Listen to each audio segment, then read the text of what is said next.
Haraiya block में प्रमुख की कुर्सी को लेकर चल रही रस्साकसी में दोनों तरफ से गजब के दांव लगाए गए। कहीं बीडीसी सदस्यों को घर घर जाकर पकड़ा गया तो कहीं ऊपर ही ऊपर सेटिंग की गई। आज आजमगढ़ के हरैया ब्लॉक पर गहमा-गहमी का माहौल पूरे दिन ही था। एक तरफ से संदीप पटेल ब्लॉक प्रमुख के प्रतिनिधि संतोष सिंह की प्रतिष्ठा दांव पर थी, तो दूसरी तरफ कुछ भाजपा के ही अदृश्य चेहरों की प्रतिष्ठा दांव पर लगी थी। सुप्रीम कोर्ट के आदेश पर फ्लोर टेस्ट होना था, लिहाजा जिला प्रशासन एक्टिव मोड में था। जिलाधिकारी रविंद्र कुमार समेत बड़े अफसर खुद मॉनिटरिंग कर रहे थे यहाँ पर, और शांति व्यवस्था को लेकर पुलिस भी तैनात थी। देखिए, आप देख रहे हैं कि आज हरैया ब्लॉक प्रमुख के खिलाफ अविश्वास प्रस्ताव की कार्रवाई चल रही है और निर्वाचन आयोग के निर्देशानुसार सारी व्यवस्था तंदुरुस्ती से कराई गई है। जगह जगह पे पुलिस और मजिस्ट्रेट तैनात हैं। अंदर में भी अभी डिस्कशन चल रहा है, जहाँ की केवल जो क्षेत्र पंचायत के सदस्यगण हैं और कुछ लोगों को कंपेनियन अलाउ होता है चुनाव आयोग के निर्देशानुसार, तो केवल सदस्य और कंपेनियन को अलाउ किया गया है और सारी चीज़ें शांतिपूर्वक चल रही है। आयोग के निर्देशानुसार सारी कार्रवाई आज पूर्ण की जाएगी। बाकायदे पूरी प्रक्रिया संपन्न करा दी गई है। हार जीत का फैसला तो अभी नहीं हुआ है, लेकिन दोनों तरफ की खेमेबंदी बता रही है कि बहुत कुछ उलटफेर होना तय है। हालांकि ब्लॉक प्रमुख संदीप पटेल के प्रतिनिधि संतोष सिंह ने एक तरफा ऐलान कर दिया है कि हम लोग सही हैं, कुर्सी हमारी ही है, आगे भी रहेगी।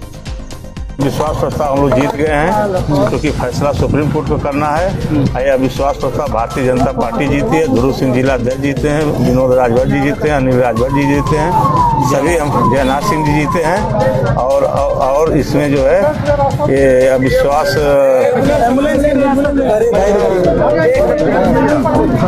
आपके द्वारा एक आरोप लगाया गया है कि क्षेत्रीय अध्यक्ष जो है वो सपा के काफिला लेकर चले, उसमें क्या सच्चाई है? ये सपा के लोग अपनी विश्वास प्रस्ताव लाए थे और क्षेत्रीय अध्यक्ष का सहयोग से लाए थे, और दो मंडल अध्यक्ष हमारे हैं, दोनों उनके साथ अविश्वास, एक मंडल अध्यक्ष बीडीसी भी सदस्य है, वो भी सपा खेमे में वोट किया है। इसके पहले भी जब चुनाव हुआ था तो सपा खेमे में वोट किया, और इसकी शिकायत हम प्रदेश स्तर पर किए भी हैं और करेंगे भी। 30 तारीख को सुप्रीम कोर्ट का फैसला आना है, तब तक इंतजार तो हो रहा है, लेकिन अंदर ही अंदर बहुत कुछ चर्चा चल रही है। अब देखना है कि भाजपा के किन किन नेताओं की नाराजगी किसको किसको भारी पड़ती है। हर अपडेट हम तक पहुंचाएंगे। खास खबरों के लिए बने रहिए हमारे साथ, देखते रहिए PR इंडिया न्यूज।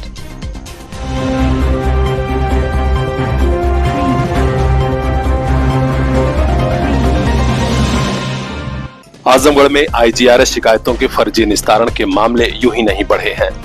दरअसल कुछ भ्रष्ट अफसरों और जांच अधिकारियों ने IGRS शिकायतों को आपदा में अवसर की तरह इस्तेमाल करना शुरू कर दिया है। कहीं फर्जी निस्तारण तो कहीं एक तरफा जांच। हालांकि अब खुद आजमगढ़ के जिलाधिकारी रविंद्र कुमार ने कड़ा तेवर अपनाया है। अब ऐसे जांच अधिकारियों पर गाज गिरनी तय है। ताजा मामला राजकीय बालिका इंटर कॉलेज आजमगढ़ की प्रिंसिपल रूबी खातून का है, जो खूब चर्चा में है। आधा दर्जन मामलों में उनकी लापरवाही सामने आई है, लिहाजा जिला विद्यालय निरीक्षक उपेंद्र कुमार ने नोटिस जारी किया है और कहा है कि आपकी वजह से विभाग की छवि धूमिल हो रही है। नोटिस जारी होने के बाद से हड़कंप मचा हुआ है। हम आपको बता दें कि IGRS मुख्यमंत्री योगी आदित्यनाथ की ऐसी योजना है जिसकी मॉनिटरिंग स्वयं मुख्यमंत्री कार्यालय कर रहा है, और जनता को त्वरित न्याय देने के लिए इसका निर्देश भी जिला प्रशासन को मिला हुआ है। आजमगढ़ में शिक्षा विभाग से जुड़ी शिकायतें जिला विद्यालय निरीक्षक कार्यालय पहुंची तो DIS साहब ने राजकीय बालिका इंटर कॉलेज आजमगढ़ की प्रिंसिपल रूबी खातून को जांच अधिकारी बनाया था। यहीं से खेल शुरू हुआ। आधा दर्जन शिकायतों के निस्तारण में शिकायतकर्ता नाराज है। DGIC आजमगढ़ की प्रिंसिपल रूबी खातून द्वारा की गई जांच में लापरवाही के कारण ही जिला विद्यालय निरीक्षक उपेंद्र कुमार ने कारण बताओ नोटिस जारी किया है। कहा है कि IGRS शासन की महत्वपूर्ण योजना है। आपके रवैये से आजमगढ़ में शिक्षा विभाग की छवि धूमिल हुई है।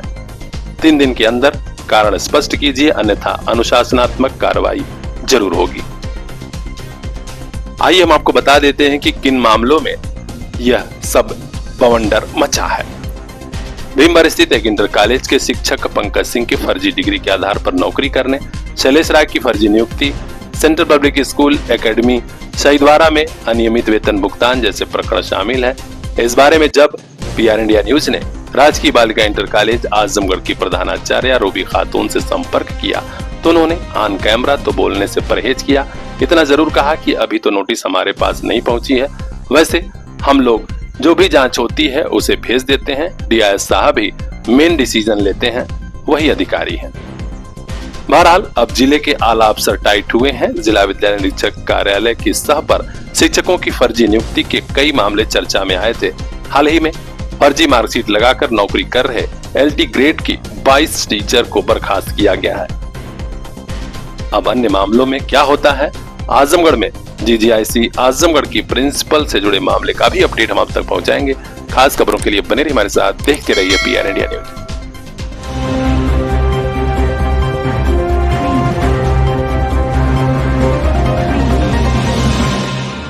पूर्वांचल के आजमगढ़ से दो बड़ी खबरें हैं। एक, आगामी 7 अक्टूबर को वाल्मीकि जयंती का सार्वजनिक अवकाश घोषित हो गया है। जी हां, जिलाधिकारी रविंद्र कुमार द्वितीय ने बाकायदे आदेश जारी कर दिया है। बताया है कि शासन के आदेश पर ही यह छुट्टी लागू की गई है। वाल्मीकि जयंती 7 अक्टूबर को है, इसी दिन छुट्टी रहेगी। स्कूल कॉलेज के अलावा सरकारी दफ्तर बंद रहेंगे। दूसरी खबर दिव्यांग जनों से संबंधित है। अब दिव्यांग जनों के आवेदन पत्रों पर त्वरित सुनवाई के लिए सप्ताह में 2 दिन मेडिकल बोर्ड बैठेगा। आजमगढ़ के मुख्य चिकित्साधिकारी को जिलाधिकारी महोदय ने आदेश दे दिया है। कहा है कि अब सोमवार के अलावा बृहस्पतिवार को भी मेडिकल बोर्ड बैठेगा और आवेदन पत्रों का निस्तारण होगा। उन्होंने बताया कि 8,844 आवेदन अभी भी लंबित है। ये स्थिति ठीक नहीं है, तो अगर आपके आसपास दिव्यांग जन है तो जरूर सूचना दीजिए। आजमगढ़ में 2 दिन मेडिकल बोर्ड बैठेगा। खास खबरों के लिए बने रहिए हमारे साथ, देखते रहिए पीआर इंडिया न्यूज।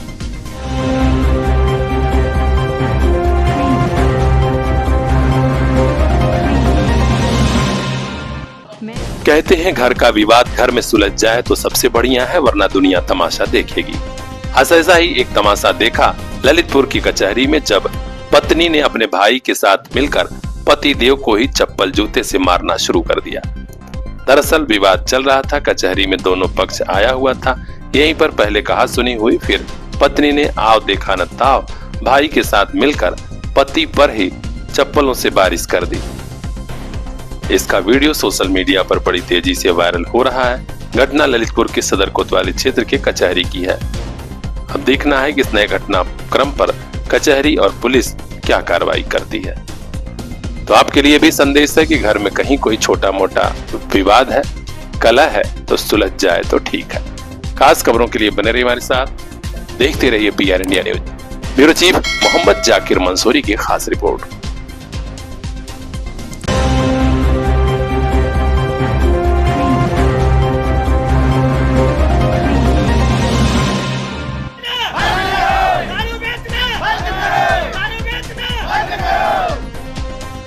जनता में जागरूकता आ रही है और एक के बाद एक कई गांव में शराबबंदी लागू हो रही है। इस बार ललितपुर के मड़ौरा तहसील क्षेत्र के एक और गांव की तस्वीर आई है, जहां पाल समाज ने सर्वसम्मत से निर्णय लिया है कि अब शराबबंदी लागू रहेगी। जो लोग इसका उल्लंघन करेंगे 5 साल के लिए समाज से बहिष्कृत कर दिए जाएंगे। जी हां, खबर आ रही है सौरई गांव में, जहां पाल समाज ने शराबबंदी का फैसला ले लिया है। बाकायदे सार्वजनिक रूप में इसको लागू कर दिया गया और कहा गया है कि अगर कोई सेवन करेगा या शराब बेचता हुआ पाया गया तो आर्थिक दंड के साथ समाज से बहिष्कार का ऐलान भी होगा। सभी ने जिला प्रशासन से सहयोग मांगा है, क्योंकि औरतों और युवाओं के साथ शराब के चक्कर में ऐसी घटनाएं हो रही हैं कि न सिर्फ आर्थिक रूप से परिवार टूट रहे हैं, बल्कि औरतों की जिंदगी और बदतर हो रही है। सभी ने एक स्वर में कहा है कि अब यह अभियान लगातार चलेगा। पाल समाज समस्त पाल समाज ने एक निर्णय लिया है कि कारसदेव मंदिर समस्त पाल समाज एकजुट होकर निर्णय लिया है कि अगर कोई भी पाल समाज का व्यक्ति कारसदेव मंदिर में आता है और कोई कार्यक्रम में शराब पीकर गाली गलौज करता है तो 51 रुपये जुर्माना किया जाएगा और समाज से दंडित किया जाएगा। और दोबारा अगर ऐसा व्यक्ति करता है तो 5 वर्ष के लिए समाज से बहिष्कार किया जाएगा। हम आपको बता दें कि साड़ूमल गांव समेत मड़ौरा तहसील के कई गांव में शराबबंदी लागू कर दी गई है। इस फैसले का स्वागत भी चारों तरफ हो रहा है।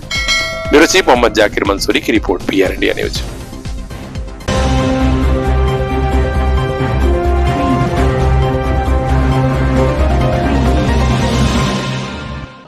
ललितपुर सदर कोतवाली क्षेत्र के रेलवे ओवरब्रिज पर ऐसा सड़क हादसा हुआ है जिसमें गल्ला व्यापारी की आंख में ही सरिया घुस गई।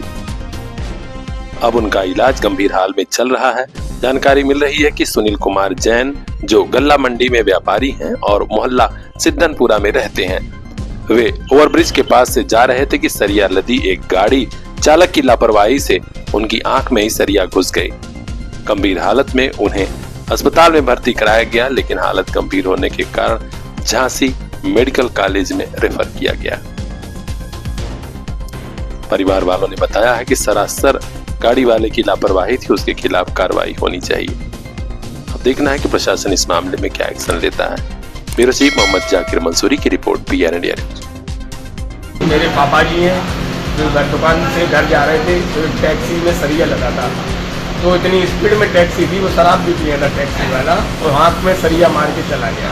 पापा जी की आँख डेडमेंट हो गई है, सरकार का कोई उपयोग नहीं है। टैक्सी वाले को पकड़ने गए तो भाग गया, पकड़ा नहीं गया। कहाँ ले जा रहे हैं? अब यहाँ मिल के लिए झांसी ले जा रहे, ललितपुर में कोई सुनवाई नहीं हो रही हॉस्पिटल में, मजबूरी में मेरे को झांसी ले जाना पड़ा।